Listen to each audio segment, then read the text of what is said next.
La Bible révèle que la fin de toute chose est proche et que Dieu appelle tout homme à pouvoir se réjouir de la seconde venue de Jésus-Christ. L'objectif de cette présentation est de vous préparer à être du nombre de ceux qui gardent les commandements de Dieu et le témoignage, la foi de Jésus-Christ.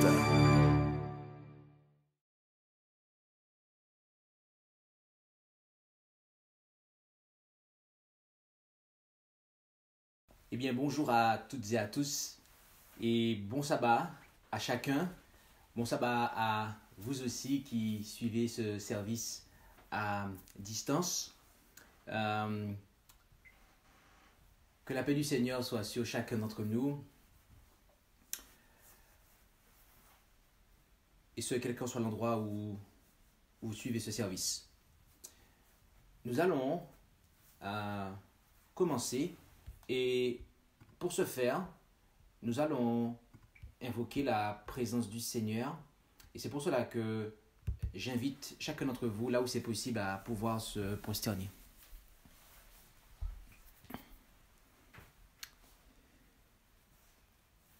Notre Dieu, notre Père Céleste, nous voulons te remercier pour ce doux privilège qu'est le nôtre de pouvoir nous présenter devant toi.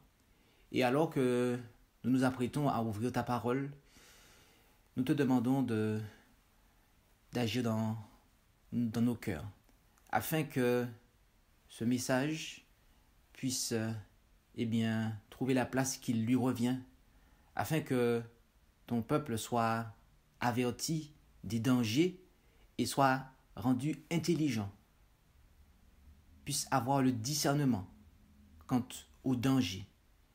Car il y a une œuvre que tu nous demandes d'accomplir. Et l'ennemi ne veut pas que cette œuvre soit accomplie. Et pour cela, il use de moyens. Alors, rends-nous intelligents, Père, afin que nous puissions être à même de pouvoir accomplir ton œuvre comme tu l'entends. Bénis chacun d'entre nous. Nous t'en prions au nom de Jésus, Père. Amen. Le titre de cette présentation est Infiltration jésuite dans l'adventisme du 7e jour. Et il s'agit de la 4e présentation de la 5e année des signes des temps. Et cette présentation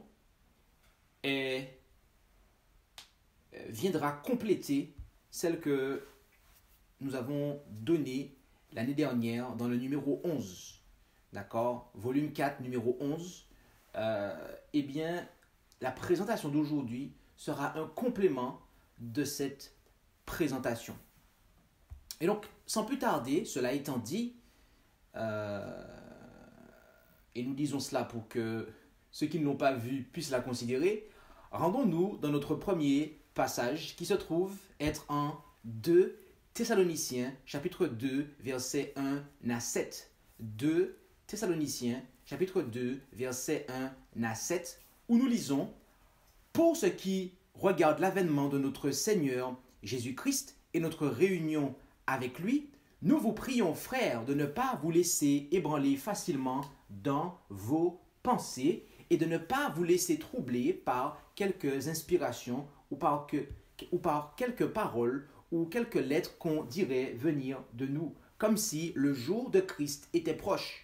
Que personne ne vous séduise en aucune manière, car il faut que la révolte soit arrivée auparavant et qu'on ait vu paraître l'homme du péché, le fils de la perdition, l'adversaire et celui qui s'élève au-dessus de tout ce qu'on appelle Dieu ou qu'on adore, jusqu'à s'asseoir comme Dieu dans le temple de Dieu, se proclamant lui-même Dieu. Ne vous souvient-il pas que je vous disais ces choses lorsque j'étais encore avec vous ? Et maintenant, vous savez ce qui le retient, afin qu'il ne soit manifesté que dans son temps. Car le mystère d'iniquité opère déjà, attendant seulement que celui qui le retient maintenant soit enlevé.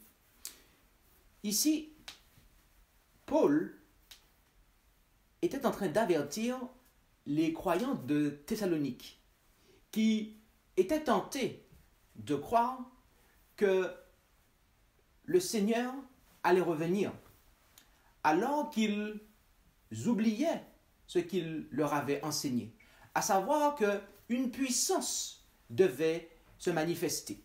Et cette puissance qui devait se manifester, eh bien, c'est la puissance qui a l'apparence de la piété, mais qui renie ce qui en fait la force. Et cette puissance dont il parle, d'accord, l'homme du péché, le fils de la perdition ou de la destruction, celui qui renverse les fondements de la foi, eh bien, il s'agit de l'institution que l'on appelle la papauté. Et ce qui empêchait à cette institution d'apparaître, eh bien, c'était la Rome païenne, d'accord? Puisque la Rome païenne a donné son trône, okay, son autorité, a tout donné à la Rome papale. Donc, tant que la Rome païenne subsistait, la Rome papale ne pouvait pas apparaître. Et Paul, lorsqu'il enseignait ces choses, il se basait sur les prophéties de Daniel, notamment au chapitre 7 et du verset 23 au verset 25, où il est dit « Les 10 cornes, ce sont 10 rois qui s'élèveront de ce royaume, et un autre s'élèvera après eux, qui sera différent des premiers, et il abaissera 3 rois. Il prononcera des paroles contre le souverain. Il opprimera les saints du souverain et pensera à changer les temps et la loi.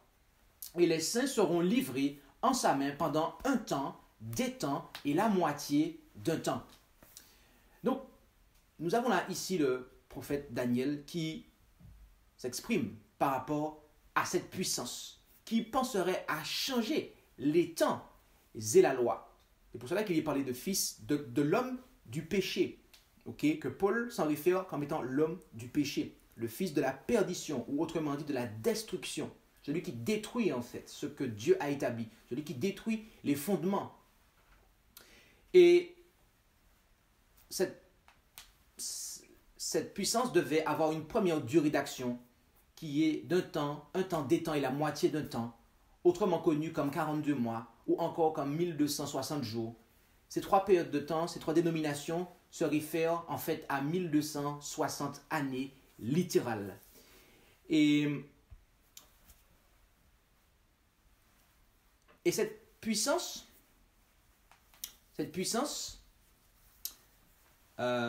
devait donc sévir pendant 1260 années, jusqu'en 1798, où le général Berthier a emmené le pape Pie VI en captivité. Là, la bête, comme on s'en réfère en Apocalypse 13, a reçu la blessure mortelle. Mais ce même chapitre d'Apocalypse 13 nous dit qu'elle ne devait pas en rester là. En effet, en Apocalypse 13, versets 1 à 4, « Et je vis monter de la mer une bête qui avait 7 têtes et 10 cornes, et sur ses cornes 7 diadèmes, et sur ses têtes un nom de blasphème. Et la bête que je vis ressemblait à un léopard. » Donc, notez bien que cette bête ressemblait à un léopard. Poursuivons. « Ses pieds étaient comme ceux d'un ours, et sa gueule comme la gueule d'un lion. » Stop. Ici, nous avons un mélange des caractéristiques des bêtes de Daniel 7. Okay? Donc, ça nous montre bien que l'Apocalypse, eh bien, est une prolongation, d'accord, du livre de Daniel et nous apporte des informations complémentaires. Plus nous avançons dans les visions, plus, comme on dit aujourd'hui, le Seigneur zoome, d'accord, il fait un zoom et plus, eh bien, les visions se complètent les unes les autres. Poursuivons. Et le dragon lui donna sa force et son trône et un grand pouvoir. Le dragon ici, d'accord, a 2 portées. Cela se réfère bien entendu au diable, d'accord, mais le diable qui agissait par le moyen, l'entremise de la Rome païenne. Donc la Rome païenne a donné sa force, son trône et un grand pouvoir. À quelle puissance? À la Rome papale. Et je vis l'une de ses têtes comme blessée à mort. Cela a eu lieu en 1798, comme nous l'avons dit. Mais, et c'est là que ça nous intéresse, cette plaie mortelle fut guérie. Donc, cette blessure mortelle devait être guérie. Et toute la terre, étant dans l'admiration, suivit la bête. Donc, cette blessure mortelle sera guérie. Et après cela, ce qui va se passer, c'est que toute la terre sera dans l'admiration et se mettra à suivre la bête. Et le passage poursuit au verset 4 en disant « Et on adora le dragon qui avait donné son pouvoir à la bête, etc. » Notez que en admirant et en suivant cette institution, c'est le dragon que l'on adore. En adorant, tout du moins en admirant et en suivant cette institution, c'est le dragon que l'on adore. Et nous pourrions penser que après cette blessure mortelle, humiliante, que cette institution pourrait changer. Mais cette puissance symbolisée notamment par un léopard, parce qu'elle a la ressemblance, cette bête, d'un léopard, eh bien, concernant cela, l'Écriture nous dit, un mort change-t-il sa peau ou un léopard ses taches? Alors, aussi, vous pourriez faire le bien, vous qui êtes dressés à faire le mal. Mais l'Écriture est formelle. Bien que, après sa guérison, la papauté sera admirée et suivie, mais il n'en demeure pas moins que la papauté guérie sera la même qu'avant sa blessure. Et cela se vérifie. Cela se vérifie dans les faits. En effet, en Matthieu 7, versets 15 à 17, Jésus nous dit « Gardez-vous des faux prophètes qui viennent à vous en habits de brebis, mais qui au-dedans sont des loups ravissants. Vous les reconnaîtrez à leurs fruits. Cueille-t-on des raisins sur des épines ou des figues sur des chardons? Ainsi, tout bon arbre porte de bons fruits, mais le mauvais arbre porte de mauvais fruits. » Quels fruits porte la papauté? Quels fruits porte la papauté?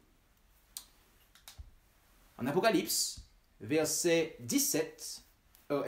Apocalypse chapitre 17, verset 5, on s'en réfère en disant « Et sur son front était écrit un nom, mystère, Babylone, la grande, la mère des prostituées et des abominations de la terre. » Une femme pure fait référence à une église, d'accord, dont les doctrines sont bibliques. Une femme chaste, vierge, fait référence à une église pure. Par contre, une femme dans la Bible, corrompue, fait référence à une église apostate. Et ici, on se réfère à la mère des prostituées, d'accord? Et nous sommes à l'époque du Nouveau Testament. Donc, quelle église? Quelle église qui est la plus âgée? Quelle église? Nous le savons. Nous savons quelle institution cela représente. Et il est dit ici qu'elle est la mère des prostituées. D'accord? Si votre version ne dit pas cela, eh bien sachez que c'est ce que le grec, dit. C'est bien des prostituées. Car le mot, il est au féminin, pluriel. Et il s'agit bien de prostituées. D'accord? C'est la mère des prostituées. Donc, nous voyons que l'Écriture nous dit, et cela se vérifie, qu'elle entraîne les autres églises dans ces mauvaises voies. Si elles s'étaient vraiment repenties, après avoir reçu cette blessure mortelle, après avoir été ainsi humiliées, elle aurait changé. Elle aurait changé. Et elle aurait donné l'exemple aux églises protestantes. Mais ce n'est pas le cas. Parce que ici, on apprend, qu'elle va continuer à donner un mauvais exemple à tel point que d'autres vont faire comme elle. D'autres auront le même comportement qu'elle vis-à-vis de la vérité. Et la cause ou tout du moins les causes de la chute des églises déchues, nous sont rapportées en Apocalypse 14, verset 8, et aussi bien qu'en Apocalypse 18, verset 2 et 3.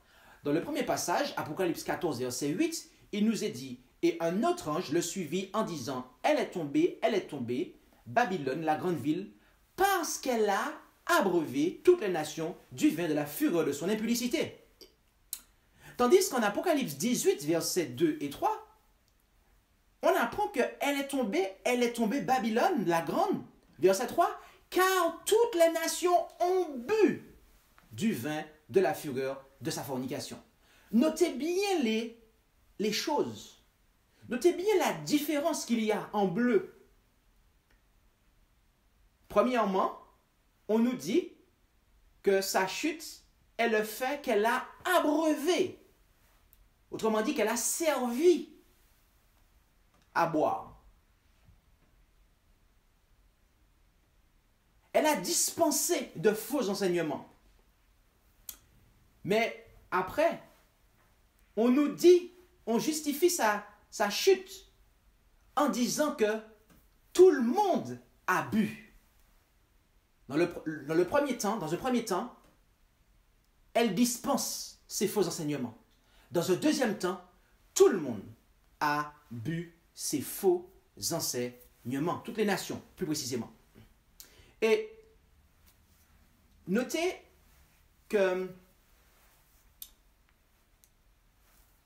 ou tout du moins rappelez-vous, que la bête, après sa blessure mortelle, elle est admirée et suivie. Donc, des choses vont se passer. Satan va agir pour que cette institution, qui est son chef-d'œuvre, d'accord? Satan va agir pour que cette institution, qui est son chef-d'œuvre, eh bien, puisse être admirée et suivie, de manière que, par son biais, il puisse être adoré. Et à ce propos, nous lisons en 2 Corinthiens 11, versets 13 à 15, 2 Corinthiens 11, versets 13 à 15, « Car de tels hommes sont de faux apôtres, des ouvriers trompeurs qui se déguisent en apôtres de Christ. Et cela n'est pas étonnant, car Satan lui-même se déguise en ange de lumière. Il n'est donc pas surprenant que ces ministres se déguisent aussi en ministres de justice, car leur fin sera selon leurs œuvres. » Notez ici que Satan il a des agents humains déguisés, d'accord, qui font son œuvre. Satan a ses agents humains déguisés. Et les plus puissants d'entre eux, eh bien, l'inspiration nous les présente. En effet, il nous a été dit, dans toute la chrétienté, les protestants étaient entourés d'ennemis formidables. Les premiers triomphes de la réforme passée, Rome rassemblait de nouvelles forces dans l'espoir de l'écraser. C'est alors que se fonda l'ordre des Jésuites, le défenseur de la papauté le moins scrupuleux, le plus puissant et le plus cruel, affranchi de toute obligation et de tout intérêt humain, mort au droit de l'affection naturelle, sourds à la voix de leur raison et de leur conscience. Les Jésuites ne connaissaient d'autres liens et d'autres règles que ceux de leur ordre, ni d'autre devoir que celui d'en accroître la puissance. L'évangile de Jésus-Christ donnait à ceux qui l'acceptaient la force d'affronter le danger, de supporter sans découragement la souffrance, le froid, la faim, la fatigue et la pauvreté. Il les rendait capables de prêcher la vérité sans craindre ni la roue, ni la prison, ni le bûcher. Pour les combattre, le jésuitisme inspira à ses disciples un fanatisme qui leur permettait d'affronter les mêmes dangers et d'opposer à la vérité toutes les armes de l'erreur. Pour arriver à leur fin, il n'y avait pour eux ni crime trop hideux, ni duplicité trop basse, ni stratagème trop audacieux. Ayant fait vœu de pauvreté et d'humilité perpétuelle, ils ne recherchaient la fortune et le pouvoir que pour les faire servir à la suppression du protestantisme et au rétablissement de la suprématie papale. Notez que de manière à pouvoir, eh bien, écraser la réforme, Rome fonda l'ordre des Jésuites, le défenseur de la papauté le plus puissant. Et l'objectif de cette classe est de supprimer le protestantisme et de rétablir la suprématie papale. Dans le paragraphe qui suit, la messagère continue en nous disant: en fonction de leur ordre, ils revêtaient une apparence de sainteté, visitaient les prisons et les hôpitaux, secouraient les malades et les pauvres, professaient avoir renoncé au monde et se réclamaient du nom de ce Jésus qui allait de lieu en lieu en faisant du bien. Mais cet extérieur irréprochable cachait souvent les desseins les plus noirs et les plus odieux. L'un des principes fondamentaux de cet ordre était que la fin justifie les moyens. En vertu de ce principe, le mensonge, le vol, le parjure, le meurtre étaient non seulement pardonnables, mais méritoires quand ils servaient les intérêts de l'Église. Sous des déguisements divers, les jésuites s'insinuaient dans les bureaux de l'État, devenaient conseillers des rois et dirigeaient la politique des nations. Ils se faisaient serviteurs pour espionner leurs maîtres. Ils fondaient des collèges pour les fils des princes et des nobles et pour le peuple des écoles où ils attiraient les enfants de parents protestants qu'ils accoutumaient à observer les rites de l'Église. Toute la pompe des cérémonies romaines était mise à réquisition pour éblouir et captiver les imaginations. Et il arrivait ainsi que des fils trahissaient la foi pour laquelle leur père avait souffert. L'ordre des jésuites se répandait rapidement dans toutes les parties de l'Europe et partout on assistait à une recrudescence du papisme. Notez qu'ici, que les jésuites, à certains moments, ils se déguisaient de manière à s'insinuer dans des lieux où on gouvernait. Mais ce n'était pas la seule chose. Ce n'était pas la seule chose qu'ils faisaient. Car ils fondaient des institutions d'enseignement de manière à pouvoir y attirer les enfants des protestants et pour qu'ils puissent trahir la foi pour laquelle leur père avait souffert. L'objectif des jésuites est d'écraser la réforme, autrement dit de mettre fin au protestantisme afin de rétablir la suprématie papale. Pour cela, l'une de leurs techniques est de fonder des écoles et d'y attirer les enfants des protestants afin de les conduire à trahir leur foi, c'est-à-dire leur doctrine. Et notez que la signature de leur œuvre est la recrudescence du papisme. Vous savez que les jésuites sont passés par là lorsque vous voyez que, la papauté est en train de prendre de l'ampleur. Lorsque on est en train de suivre ce que la papauté dit et fait. C'est leur signature, mes amis. Cela, c'est leur signature. Et notez qu'une fois sortis des écoles des jésuites, des croyants initialement protestants trahissaient ensuite la foi qui leur avait été transmise. Notez bien cela. Notez bien ce point-là, mes amis. Parce que bien souvent, on pense que lorsqu'on parle d'infiltration jésuite, que ce sont on ne pense que au fait que, ce sont vraiment des personnes qui initialement sont des jésuites, qui sont rentrés dans l'organisation. Mais on oublie l'autre aspect, à savoir que des personnes initialement protestantes, se sont rendues dans des écoles de jésuites, ont été formés par eux. Et ce faisant, ils ont trahi la foi. D'accord? Et ils repartent dans leur tête avec la pensée jésuite. Oui, car c'est intéressant de noter la définition que donne Larousse d'infiltrer. En effet, La troisième définition que nous avons sous les yeux nous dit introduire volontairement dans un autre groupe des éléments de son propre groupe dans un but subversif. Notez que infiltrer ne signifie pas simplement que de faire rentrer des individus. D'accord? Mais ici, c'est d'introduire volontairement dans un autre groupe des éléments de son propre groupe. Le mot élément peut contenir et peut faire référence ici à des enseignements. Et dans quel but? Eh bien, dans le but de renverser le camp adverse. D'accord? Et nous parlons d'infiltrer ici parce que dans la diapo précédente, la messagère a dit il s'insinuait.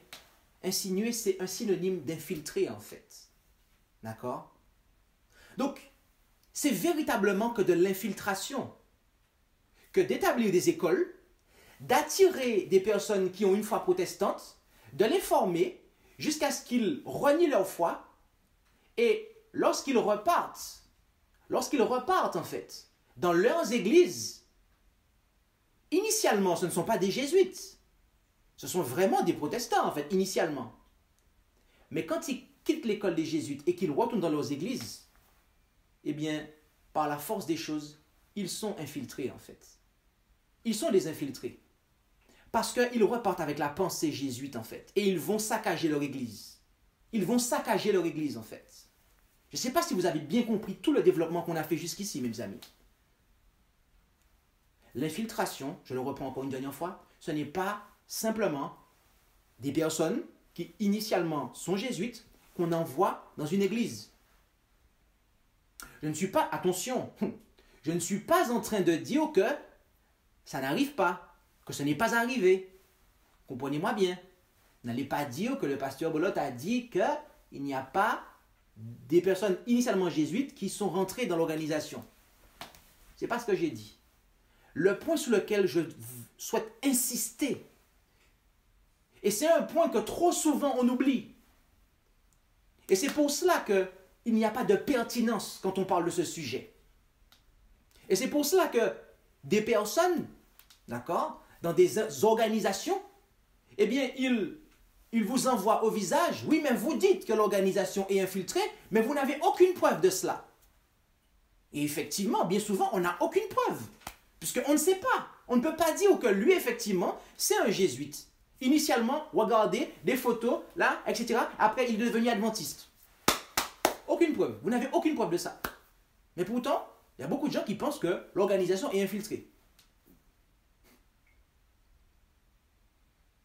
Mais mes amis, l'infiltration, ce n'est pas simplement quelqu'un qui est initialement jésuite et qui après va dans une organisation. Ce n'est pas que cela, en fait. C'est aussi lorsque vous allez dans des écoles de jésuites et que vous recevez la pensée jésuite et que vous retournez dans votre église avec cette pensée, justement, pour saccager votre église. Autrement dit, pour renverser la foi de votre église. Ça aussi, c'est de l'infiltration. Dans les 3 précédents numéros des signes des temps, volume 5, nous avons présenté il s'agissait là d'une série de 3 présentations réfutant l'apostasie, ou plus précisément exposant l'apostasie quant au sanctuaire céleste qui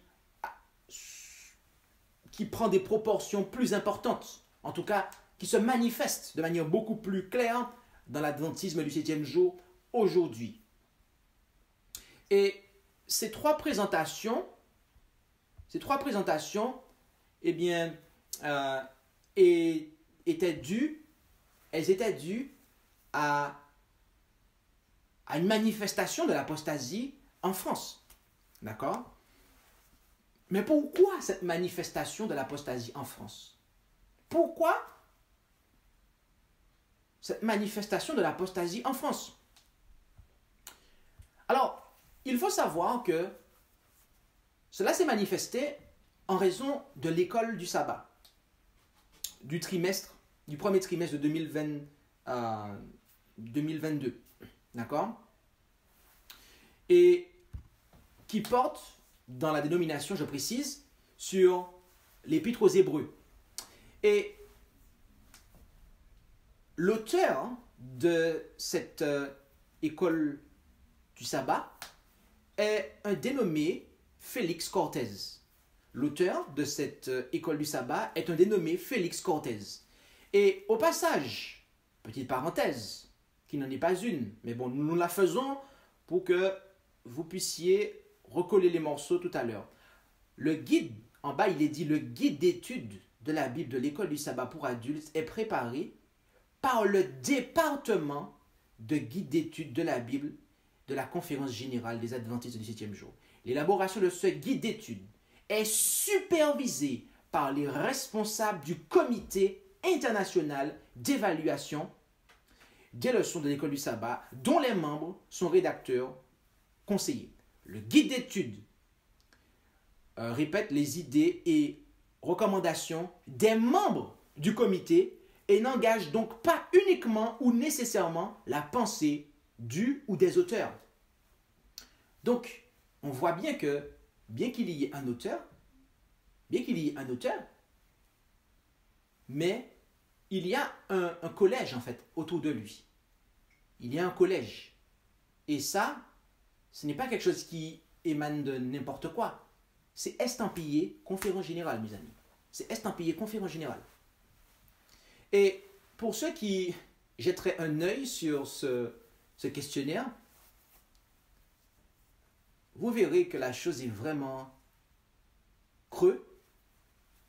Et si vous avez suivi les 3 présentations auxquelles on a fait référence il y a quelques instants, vous serez en mesure de voir pourquoi les choses ont été dites ainsi en France. Maintenant, fin de la parenthèse, revenons. L'auteur est un dénommé Félix Cortez. Cet homme a obtenu une maîtrise en littérature moderne à l'Universidad Ibero-Americana. D'accord? Cet homme, notez bien, a obtenu une maîtrise en littérature moderne à l'Universidad Ibero-Americana. Qu'est-ce que cette université? Cette université, eh bien, à son propos, nous pouvons lire, s'appuyant sur la tradition éducative jésuite qui s'est épanouie dans le monde entier pendant près de 5 siècles, notre institution allie science et humanisme dans toutes ses activités universitaires. Et plus bas, toujours, on nous dit que Saint Ignace, fondateur de l'ordre religieux de la Compagnie de Jésus, donc des Jésuites, auquel notre institution est attachée.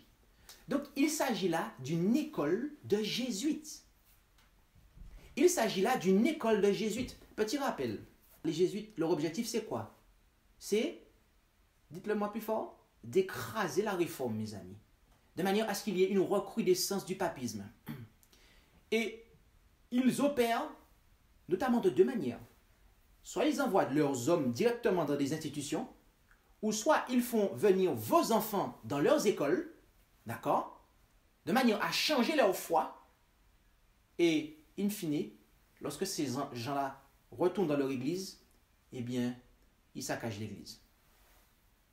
Et donc, Félix Cortez a étudié dans une école de jésuites. Et de manière intéressante, on apprend qu'il a été président de la Société théologique adventiste de 2014 à 2016. Il a également présidé la section des épîtres catholiques et pastorales de la Réunion internationale de la Société de littérature biblique de 2010 à 2016. Est-ce que vous voyez le problème ici? Entre 2014 et 2016, il présidait la Société théologique adventiste, et entre 2010 et 2016, il présidait quelque chose de catholique. Ça ne vous choque pas, ça? Mes amis, mais comment pouvez-vous en fait diriger des choses qui appartiennent à deux églises différentes en fait, qui de surcroît sont censées être l'opposé en fait, deux églises opposées. Normalement, l'église adventiste c'est le pôle sud et l'église catholique c'est le pôle nord en fait, c'est l'opposé en fait, c'est noir et blanc en fait. Et là, nous avons un homme qui,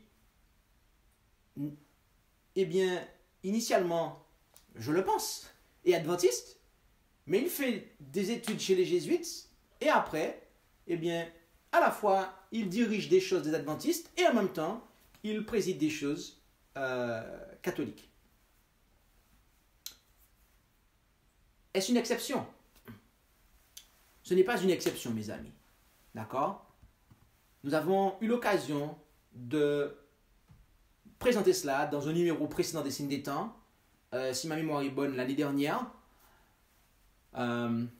où on a vu que le directeur des affaires publiques et de la liberté religieuse de la Conférence générale des adventistes du 7e jour a écrit un livre, notamment avec un prêtre catholique de l'université jésuite pontificale grégorienne. D'accord?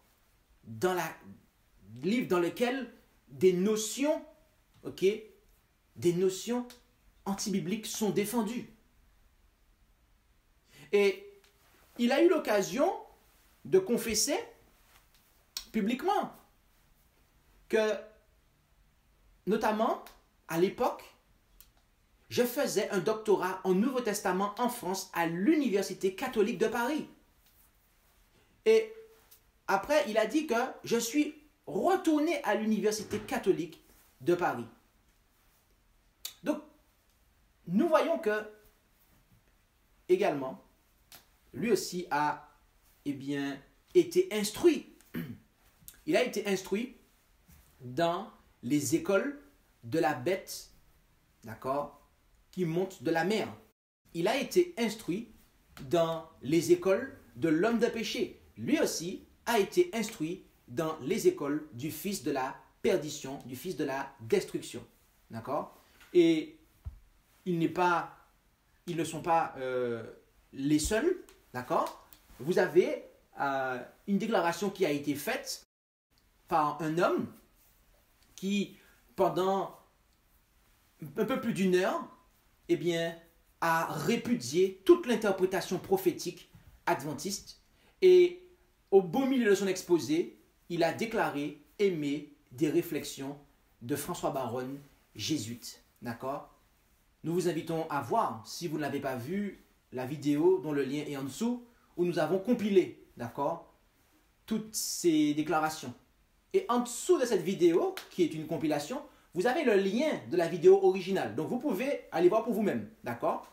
Donc je répète, le lien qui est là, c'est la compilation que nous avons faite. Mais dans la description YouTube de cette vidéo, de cette compilation, vous avez le lien de la vidéo entière. Et vous verrez qu'il y a là une répudiation totale de l'interprétation adventiste.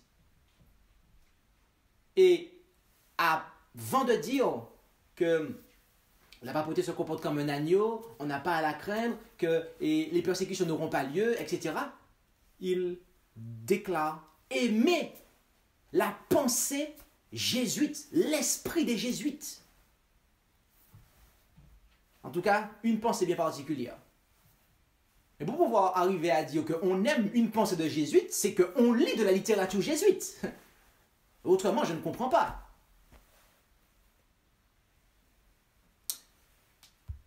Bien-aimé, est-il normal que des adventistes soient instruits par leurs plus puissants ennemis? Est-ce normal? 2 Corinthiens 6, versets 14 à 16 nous dit: qu'y a-t-il de commun entre la justice et l'iniquité? Et quelle union y a-t-il entre la lumière et les ténèbres? Quel accord entre Christ et Bélial? Ou quelle part a le fidèle avec l'infidèle? Et quel rapport entre le temple de Dieu et les idoles? Oui. Quel rapport? Bien-aimé, il n'est pas normal que les adventistes soient instruits par leurs plus puissants ennemis. Il n'est pas normal. Mais alors, puisqu'il n'est pas normal que cela arrive, pourquoi cela est devenu normal? Pourquoi cela est devenu normal? Pourquoi aujourd'hui, dans l'adventisme du 7e jour, il est normal que des pasteurs affichent très clairement leur curriculum jésuite, leur curriculum catholique?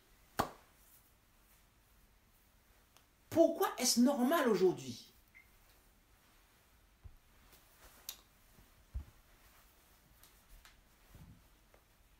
Dans son ouvrage Les Parrains, l'ex-prêtre jésuite Alberto Rivera a eu l'occasion de révéler la chose suivante.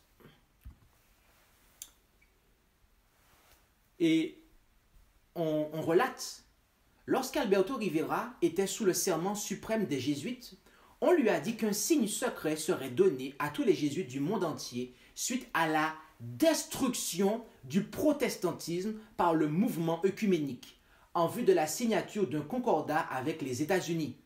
Ce signe se manifesterait lorsqu'un président américain prêterait serment en faisant face à un obélisque. Le 20 janvier 1980, lorsque Ronald Reagan a été assermenté comme président des États-Unis, on a pour la première fois dans l'histoire tenu la cérémonie de prestation de serment devant la façade ouest du Capitole. Et lorsque Reagan a prêté serment, il faisait justement face au monument de Washington. Le président était-il au courant de ces choses? Notez qu'ici, on apprend qu'il devait y avoir un signe. Et ce signe indiquerait aux jésuites du monde entier que le protestantisme n'est plus une menace, parce qu'il serait détruit. Et cela a eu lieu le 20 janvier 1981, lorsque Ronald Reagan a prêté serment devant un obélisque. Et vous pouvez vérifier, mes amis, c'est la première fois qu'un président américain a prêté serment de ce côté-là du Capitole. Un président n'avait jamais prêté serment du côté de la façade ouest. Jamais, mes amis. C'est la première fois que cela a eu lieu. Et qu'est-ce qui s'est passé avant cela? Qu'est-ce qui s'est passé avant cela? Bien, mes amis, de manière surprenante,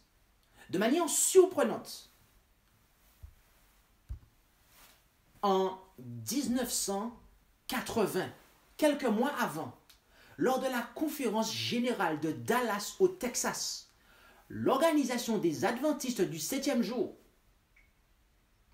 la seule église qui jusqu'alors tenait tête à la papauté, la seule église qui jusqu'alors constituait une menace pour le Vatican, la seule église organisée qui jusqu'alors protestait, la seule église organisée qui jusqu'alors était une église qui était dans la lignée des réformateurs. Eh bien, à ce moment-là, elle devint une église spiritualiste et athée parce qu'elle a adopté officiellement la doctrine de la Trinité ainsi qu'un sanctuaire sans lieu très saint ni expiation en deux phases. Lorsque cela a eu lieu dans l'adventisme, mes amis, l'adventisme du 7e jour, l'organisation dénommée Église adventiste du 7e jour n'était plus une menace pour le Vatican. Et d'ailleurs, 2 ans après, ils ont signé le BEM, mes amis, que vous pouvez aller voir sur le site du mouvement du Conseil œcuménique des Églises. Et nous l'avons déjà présenté, qu'ils ont signé ce document, en fait. Il y a des gens qui le nient, d'accord? Et pourtant, cet ouvrage, pour les 25 ans pour les 25 ans de cet ouvrage, ils ont réimprimé, d'accord, Et derrière, on voit que les adventistes ont participé à ce document, à son écriture. Donc, ils sont d'accord avec cela, en fait. Ils ont signé, en fait, l'accord de Lima au Pérou, 2 ans après avoir changé les doctrines. 2 piliers, les 2 piliers que la messagère met ensemble, d'accord? La personnalité de Dieu et du Christ, ainsi que le sanctuaire. Ces 2 choses-là, mes amis, ont officiellement été répudiées lors de conférences générales. D'accord? Et ce faisant, cette organisation est devenue une église spiritualiste. Pourquoi? Eh bien, parce que elle ne croit pas qu'il y a un Dieu personnel, présent en un lieu bien précis, mais elle croit que Dieu est partout. Et donc, quand elle croit que Dieu est partout, ben, le sanctuaire céleste, plus besoin. Le lieu très saint, plus besoin puisque Dieu est partout. À quoi ça sert d'avoir un temple bien solide, fixe, dans lequel Dieu serait? Mais non, Dieu est partout. Donc, elle est devenue une église spiritualiste, athée, exactement comme l'église catholique en fait, qui croit à la Trinité. Spiritualiste et athée. Laquelle d'ailleurs, bien des années avant l'église adventiste en 80, a détruit le sanctuaire en fait. Puisque, sur le terme, ils ont mis la prêtrise de la curie romaine. La même chose, mes amis, la même chose. Y a-t-il encore des personnes qui veulent dire que on ne peut pas changer les doctrines de l'Église sans l'accord des membres? Regardez, mes amis, les membres ont voté ça. Les membres ont voté ça. Pourquoi? Rappelez-vous. Rappelez-vous. Parce que 75 ans avant, on est parti d'un seul homme. Un seul homme. Et aucune mesure n'a été prise pour mettre ces hommes dehors. Aucune mesure n'a été prise pour mettre ces hommes dehors. Notamment des hommes qui ont étudié à l'extérieur, qui sont allés dans d'autres églises pour amener l'apostasie. L'organisation n'a pris aucune mesure contre ces gens-là, en fait. Ils ont ramené du feu étrange dans l'église. Il n'y a pas de problème. C'est ce que Lee Rafroom a fait. Lee Rafroom, il a confessé, mes amis, qu'il s'est inspiré de l'extérieur pour mettre en place la Trinité dans l'organisation. Ça n'a pas posé de problème.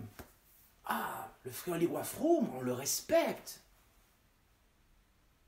Il y a quelques années de ça, j'étais dans une église adventiste. Et je parlais à un frère de Lee Rafroom. Il était subjugué. J'ai vu qu'il avait un respect pour Lee Rafroom. Parce qu'il avait lu ses ouvrages, en fait. Et il savait qui était cet homme. Mes amis, cet homme a ramené du feu étranger, en fait, dans l'organisation. Mais parce qu'il était admiré, personne n'a pris de mesure contre lui, en fait. Personne n'a pris de mesure contre lui.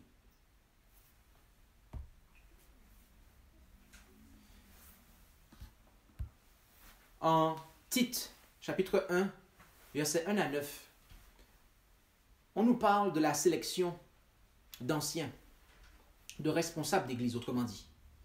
Et l'un des critères que j'aimerais souligner à vos yeux, c'est qu'il doit être attaché, un ancien doit être attaché à la véritable doctrine qui doit être enseignée.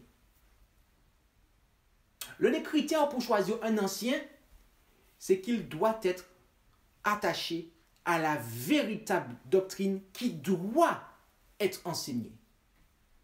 Voilà ce que Dieu emploie, mes amis, pour enseigner sa vérité.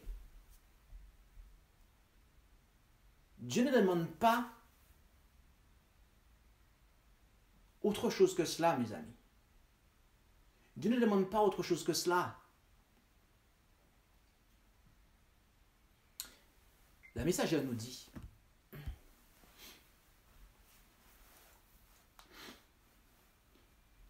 dans Premiers Écrits, page 101, paragraphe 2, Le Seigneur ne confiera pas le soin de son précieux troupeau à des hommes dont l'esprit et le jugement ont été affaiblis par d'anciennes erreurs qu'ils ont cultivées, telles que le perfectionnisme et le spiritisme, est-il dit en français, mais en anglais c'est spiritualism. Notez cela avec moi. Le Seigneur ne confie pas le soin de son précieux troupeau à des hommes dont l'esprit et le jugement ont été affaiblis par d'anciennes erreurs. Et parmi ces erreurs, mes amis, elle mentionne le spiritualisme. Ce qui implique le fait de dire que Dieu n'est pas présent à un endroit, Dieu n'est pas un être personnel présent à un endroit bien précis, qu'il est bien stable, assis sur son trône. Non, il y en a qui ne croient pas en ça. C'est de ça dont elle parle. Le spiritualisme, c'est le fait de dire qu'il n'y a pas de lieu très saint dans lequel se trouverait le Dieu personnel. La messagère dit que les hommes dont l'esprit et le jugement ont été affaiblis par cette doctrine, Dieu ne valide pas leur ministère, mes amis. En effet, plus loin, elle dit, leur façon d'agir alors qu'ils enseignaient ces erreurs les a disqualifiés et a couvert d'opprobre la cause de la vérité. Bien qu'ils se croient aujourd'hui libérés de ces erreurs et compétents pour enseigner le dernier message, Dieu ne les acceptera pas. Il ne confiera pas ces âmes précieuses à leurs soins, car leur jugement a été faussé alors qu'ils étaient dans l'erreur et il n'est pas redevenu normal. Notez que même lorsque ces personnes dont l'esprit et le jugement ont été affaiblis, précise-t-elle, par notamment le spiritualisme, même lorsque ces personnes abandonnent ces choses-là, mes amis, elle dit que Dieu, d'accord, ne les acceptera pas. Dieu ne les acceptera pas, en fait. Et nous précisons, pour ne pas qu'il y ait d'extrême à ce propos, on parle de personnes dont l'esprit et le jugement ont été affaiblis par notamment le spiritualisme. Dieu ne les acceptera pas, même si elles abandonnent cela, mes amis. Et après, elle nous dit qui est-ce que Dieu de qui que Dieu va se servir. Le grand Dieu saint et jaloux a besoin de saints hommes pour proclamer sa vérité. La sainte loi donnée du haut du Sinaï fait partie de Dieu lui-même. Et les saints hommes qui en sont les stricts observateurs sont les seuls auxquels il confie l'honneur de l'enseigner aux autres. Mes amis, j'ai une question à vous poser. Arrivé à ce stade, est-ce que vous pensez qu'un adventiste du 7e jour, Dieu approuve qu'il aille dans une école en dehors de sa foi, notamment catholique et jésuite, avec tout ce que nous avons considéré jusqu'à présent, mes amis? La réponse est claire, mes amis. La réponse est que non, en fait. La réponse est que non. Dieu n'approuve pas ça, mes amis. Dieu n'approuve pas ça. Dieu n'approuve pas ces enseignants-là, en fait. Et il nous l'a signalé, en fait, dans la prophétie biblique. Alors pourquoi se rendre dans ces écoles, en fait? Pourquoi se rendre dans ces écoles? Normalement, toutes les personnes, tous les enseignants, tous les gens qui sont devenus pasteurs et qui, avant de devenir pasteurs, ont fait des études dans ces écoles-là, ils auraient, excusez-moi mes amis, je vais le dire, mais il n'y a rien contre personne. Ce n'est pas des attaques personnelles, mes amis. D'accord? Ni contre Félix Cortez, ni contre Ted Wilson, ni contre Carl Johnson. Ce n'est pas une attaque contre les individus. D'accord? Nous parlons ici de fonctionnement, d'accord? Du système. Ok? Ce que le système aurait dû faire, c'est qu'ils auraient dû mettre ces personnes-là à la porte, en fait. Et préalablement, avant de faire ça, les décourager d'y aller. Mais ce n'est pas ce qui a été fait. Ce n'est pas ce qui a été fait. Certains ont même été encouragés. Pourquoi? Mais parce que les initiateurs eux-mêmes, en fait, ont goûté à l'interdit. Et donc, nécessairement, par le précepte et par l'exemple, ils ont encouragé les générations suivantes à faire comme eux. Et c'est comme ça qu'on s'est retrouvé avec un corps pastoral spiritualiste d'accord, et athées. Donc, est-il normal que les adventistes se fassent instruire par leurs plus puissants ennemis? La réponse est non. Mais vu que les doctrines ont été changées, d'accord, et qu'ils sont maintenant au même stade que la papauté, spiritualiste et athée, eh bien, ça ne pose pas de problème en fait qu'un adventiste aille étudier chez les catholiques. Ça ne pose pas de problème qu'un adventiste préside aussi des sociétés catholiques. Pourquoi ça poserait un problème? Puisqu'ils ont le même Dieu, ils ont la même vision, le même athéisme, le même spiritualisme. Il n'y a pas de problème en fait. Ils ont les mêmes yeux, ils voient la même chose en fait. Et deux compagnies d'aveugles en fait. Vous voulez qu'ils aillent... Mais ils vont ensemble. Ils vont ensemble. À leur perte, mais ils vont ensemble. Bien aimé, Dieu ne se sert pas. Dieu ne se sert pas comme instructeur de personnes qui ne respectent pas sa loi. Dieu ne se sert pas comme instructeur de personnes, d'accord, qui ont cultivé le spiritualisme. Et permettez-moi de vous le dire franchement. Et il n'y a rien contre des personnes ici, en fait. Mais la vérité, c'est la vérité, et nous devons le dire. Le Seigneur Dieu du ciel, mes amis, je vous le dis franchement, mes amis, écoutez bien ça. Écoutez bien ça, mes amis. Le Seigneur Dieu du ciel, qui a donné sa loi du haut du mont Sinaï, ne se sert pas des pasteurs de l'organisation de l'église adventiste, d'accord, qui ont cultivé la Trinité, d'accord. Mes propos sont très précis. Dieu ne se sert pas des pasteurs de l'organisation de l'église adventiste qui ont cultivé et cultivent la Trinité. Dieu ne se sert pas de ces hommes-là, mes amis. Dieu n'approuve pas le ministère de ces hommes. Dieu ne le valide pas, en fait. Dieu ne le valide pas. Je suis ministre de l'Évangile, pasteur. Et je ne me suis pas autoproclamé pasteur ni ministre. Contrairement à ce que certaines personnes pensent. Et contrairement à ce que certaines personnes ont fait. Parce qu'il y a des personnes, dont je ne dirai pas le nom, mais qui se sont autoproclamés ministres et pasteurs. Dans ce mouvement.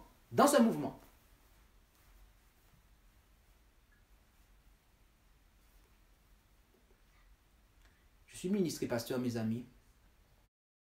Et parce que j'ai été formé, notamment par deux pasteurs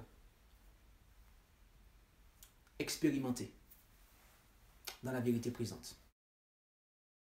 Et ces deux pasteurs, mes amis, qui m'ont formé, et par lequel le Saint-Esprit, et desquels le Saint-Esprit s'est servi pour me former, eh bien, ce sont deux hommes qui n'ont pas fait les écoles de théologie, en fait, et qui, pour autant, ont travaillé dans l'organisation. Pourquoi? Parce qu'à une certaine époque, je dis bien à une certaine époque, vous pouviez devenir pasteur sans passer par les écoles de théologie. Vous pouvez devenir pasteur par le colportage. D'accord? Et il y a pas mal de personnes qui sont devenues pasteurs comme cela, sans passer par les écoles de théologie dans lesquelles on détraque la tête des gens, en fait. Et c'est par ces hommes-là, mes amis, que j'ai appris un bon nombre de choses dans le ministère.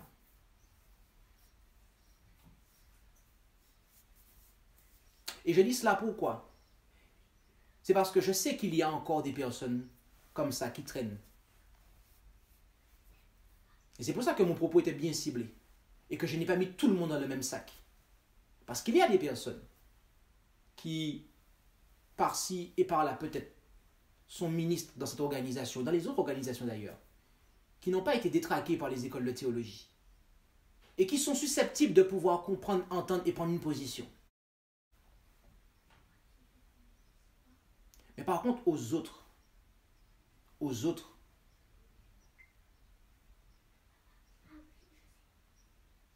ce sera compliqué.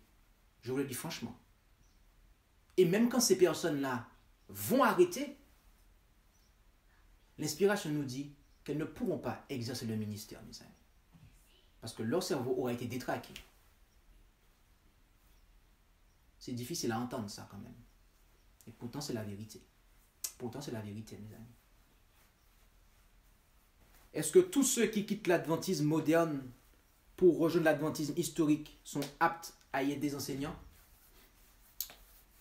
À méditer. À méditer. Mais je pense que la réponse, nous l'avons déjà. La réponse, nous l'avons déjà, en fait.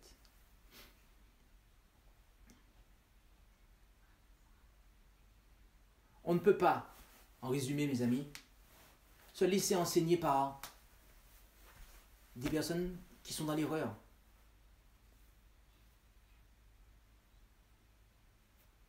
Et au passage, c'est pour ça que j'observe que toutes les personnes, en fait, tous les individus qui ont été détraqués dans les systèmes de théologie corrompus, ils ne sont pas réceptifs à la vérité, en fait. Ils ne sont pas réceptifs à la vérité. Ils ne sont pas réceptifs à la vérité, en fait. Notre sauvegarde, bien-aimés. Lisons la suite de 2 Thessaloniciens 2, et la suite qui est du verset 9 au verset 12. L'apparition de cet impie aura lieu avec la force de Satan, avec toute puissance, avec des prodiges et de faux miracles, et avec toutes les séductions de l'iniquité parmi ceux qui se perdent, parce qu'ils n'ont point reçu l'amour de la vérité pour être sauvés. C'est pourquoi Dieu leur enverra un esprit efficace d'égarement pour qu'ils croient au mensonge, afin que tous ceux qui n'ont pas cru à la vérité, mais qui ont pris plaisir dans l'injustice, soient condamnés. Mais pour ne pas être trompés, pour ne pas être séduits, nous devons avoir l'amour de la vérité. Nous devons avoir l'amour de la vérité, bien-aimés. Nous devons aimer la vérité. Oui, mais pasteur, j'aime la vérité, hein? Oh oui, j'aime Jésus, j'aime la vérité. Mais tu sais, j'aime bien mon église. Je me vois mal quitter mon église. Pourquoi quitter mon église? Mais attention, j'aime la vérité, hein? J'aime Jésus, hein? Je suis d'accord, hein? Avec la vérité, toute la vérité présente. Mais quand on est d'accord avec la vérité, eh bien, on ne reste pas là où les enseignants sont des ennemis de la foi. C'est pourquoi sortez du milieu d'eux et vous séparez, dit le Seigneur, et ne touchez point à ce qui est impur, et je vous recevrai, et je serai votre Père, et vous serez mes fils et mes filles, dit le Seigneur Tout-Puissant. Puis j'entendis, ça c'est 2 Corinthiens 6, 17 et 18, et Apocalypse 18, verset 4. Puis j'entendis une autre voix du ciel qui disait, sortez du milieu d'elle, mon peuple, de peur que participant à ses péchés, vous n'ayez aussi part à ses plaies. Aujourd'hui, bien-aimés, l'organisation des adventistes du 7e jour est infiltrée par les jésuites. Qui sont-ils? Qui sont les jésuites là? Ceux qui étaient initialement jésuites, dans l'ordre des jésuites, qui ont été prêtres jésuites, ou bref, et puis qui ont été envoyés dans l'organisation. Honnêtement, je ne saurais pas vous dire. Ce n'est pas la peine de venir me poser la question parce que je n'ai pas cette information. Et à l'avenir, mes amis, si vous n'avez pas l'information, ce n'est pas la peine de rester dans cette ligne-là. Par contre, une chose est sûre, mes amis, sur la base de ce que nous avons vu, l'organisation est infiltrée par les jésuites. Pourquoi et en quel sens? Eh bien, elle a été infiltrée par la pensée jésuite. Parce que des adventistes sont allés étudier dans des écoles de jésuites, leur esprit a été détraqué, ils ont renié la foi, d'accord? Ils ont renié la foi, ils ont trahi la foi. Madame, on parle le mot très précisément, ils trahissent la foi en fait. Judas, mes amis, ils ont trahi la foi. Et ils sont revenus en fait dans l'organisation, d'accord, pour la transformer à l'image de la bête, pour la transformer à l'image de la papauté, pour que les doctrines de l'adventisme se rapprochent des doctrines de la papauté, en fait. Voilà comment l'adventisme, et ça c'est sûr mes amis, il n'y a pas à douter. Pas besoin de connaître l'histoire, savoir si lui, il a été, initialement il était un jésuite. Vous allez trop loin en fait. La réponse est beaucoup plus proche que ça mes amis. La réponse est beaucoup plus proche que ça mes amis. Et donc, la leçon pour nous mes amis, c'est que nous ne devons rien avoir à faire avec ça. Et faisons attention là où nous envoyons nos enfants. Faisons attention là où nous envoyons nos enfants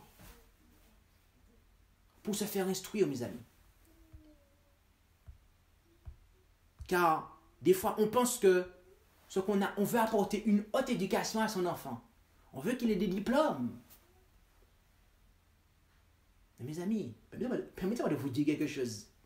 Il y a des diplômes qui vous emmènent tout droit en enfer, d'accord? Et qui vous permettent d'emmener beaucoup de personnes en enfer avec vous, en fait. Ok? Il y a des diplômes qu'on veut avoir, qui vous emmènent tout droit en enfer, et qui vous rendent capable d'emmener beaucoup de personnes en enfer avec vous, en fait.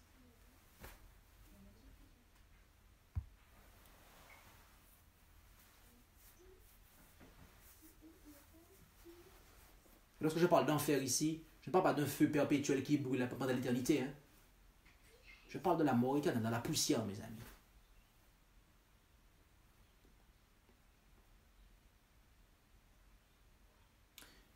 Alors, plaise à Dieu que nous puissions avoir nos yeux ouverts.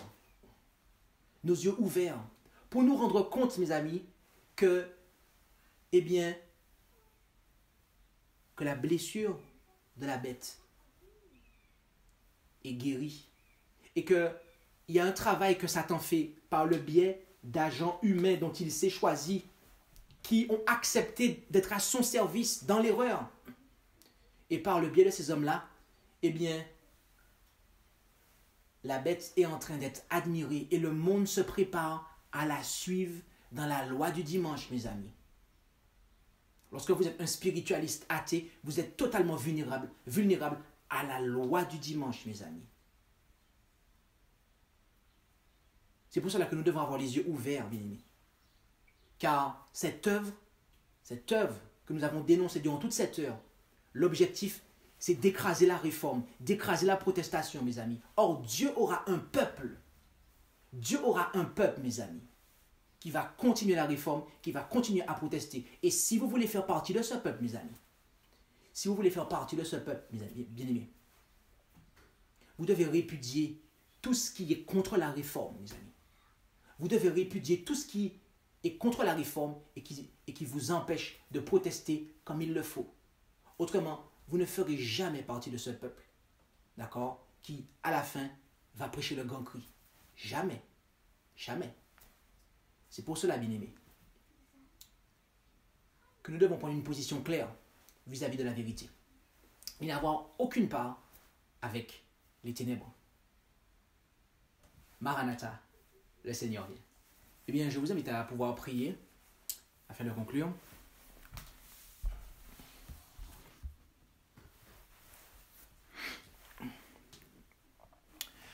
Notre Dieu, notre Père Céleste, nous voulons te remercier pour ce moment que nous avons passé dans ta parole et tu nous ouvres les yeux. Tu nous ouvres les yeux afin que nous ne soyons pas, eh bien, trompés par le malin. Bien souvent, nous admirons des personnes, nous admirons des hommes, alors que, en réalité, ils ont été trompés par le malin, qui les a formés à renier la foi que tu as donnée à ton peuple une fois. Et tu nous fais comprendre ce que tu approuves et ce que tu n'approuves pas.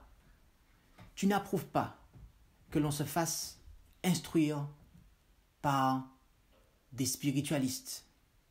Et que si nous avons cultivé cela, eh bien même si nous nous repentons, eh bien, si notre esprit a été affaibli et notre jugement a été affaibli par cela, eh bien, tu n'approuveras pas notre ministère. Alors, aide-nous, Père, à comprendre. Aide-nous à comprendre le danger que nous courons en restant là où il y a des enseignants qui cultivent le spiritualisme. Aide-nous, Père, à réaliser qu'il y a là un travail de séduction qui se fait sabbat après sabbat. Et que si nous nous soumettons à ces influences, eh bien, nous nous préparons à être séduits. Nous nous préparons à être vulnérables à la dernière attaque, au dernier assaut de l'ennemi. Père Céleste, donne-nous le courage de prendre une position et de marcher dans les voies, dans les sentiers que tu nous as tracés. Dans le sentier étroit qui est celui qui mène à la vie éternelle. Nous t'en prions au nom et par les mérites de Jésus. Amen. Merci d'avoir écouté cette présentation avec intérêt. Pour plus d'informations, consultez notre site internet lereste.org et suivez-nous sur Facebook ainsi que sur YouTube à @lereste.